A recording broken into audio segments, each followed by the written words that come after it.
Hark, my merry Marvel maniacs! As is true anytime a new Black Widow trailer is released, the internet is abound with theories and thoughts of how Natasha Romanoff's prequel will tie in and guide the rest of the barreling truck that is the MCU.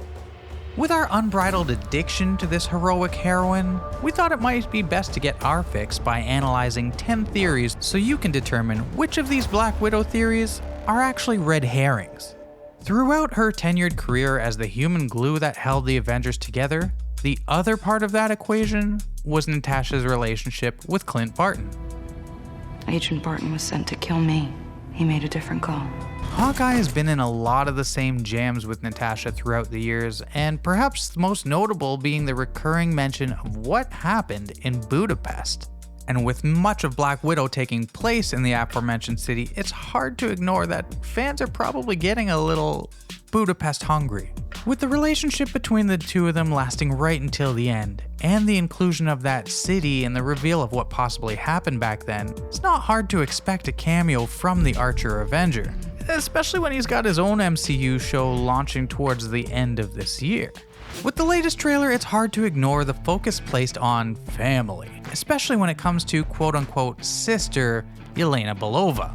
Her mother, Melina played by Rachel Weisz, and her father, Alexei Shostakov, played by David Harbour, also feature pretty heavily in the early trailers. Since it is heavily implied they are a surrogate assassin family, this almost assures us there is going to be some sort of reveal of who Natasha's real family actually is.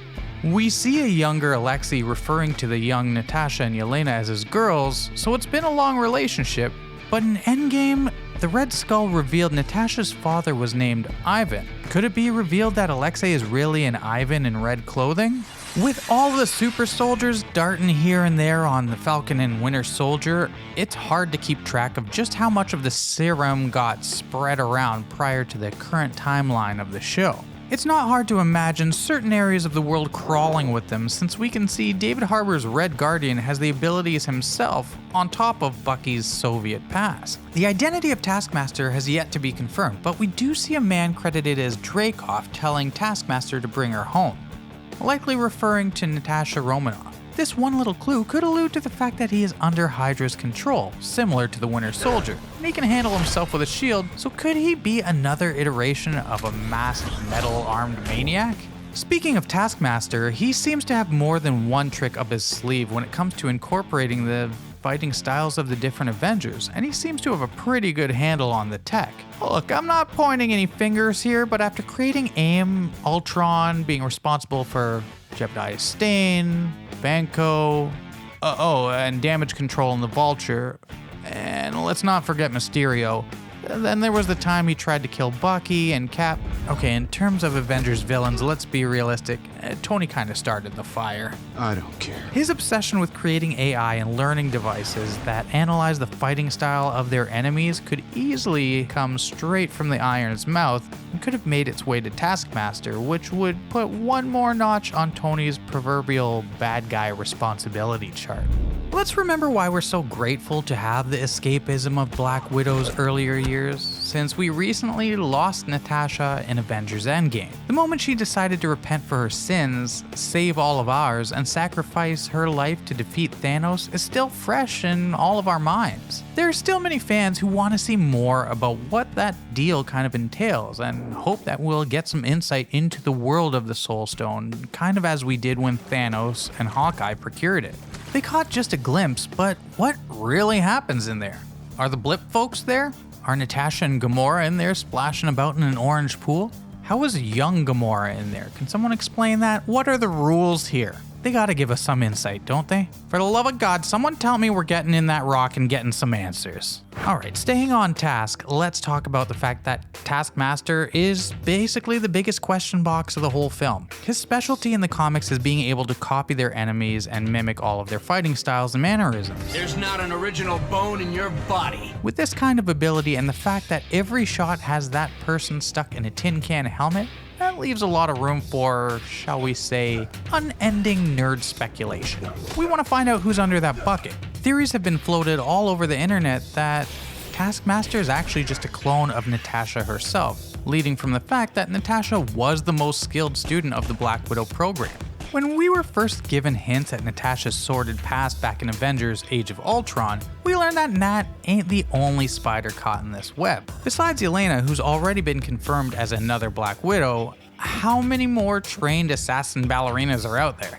I'm pretty sure at this point there's so many we've seen them spill into the John Wick franchise, right? The character known as Dreykov is seen in the trailer looking throughout a digital map, which people can only reasonably assume are other Black Widows or similar murderous assassins being spread all over the globe. So what if this twists and our widows are tasked with an Order 66-like mission to eliminate all of the other Black Widows? Or more nobly, maybe their job is to free them of the burdens they carry and out of their servitude after Natasha's experiences.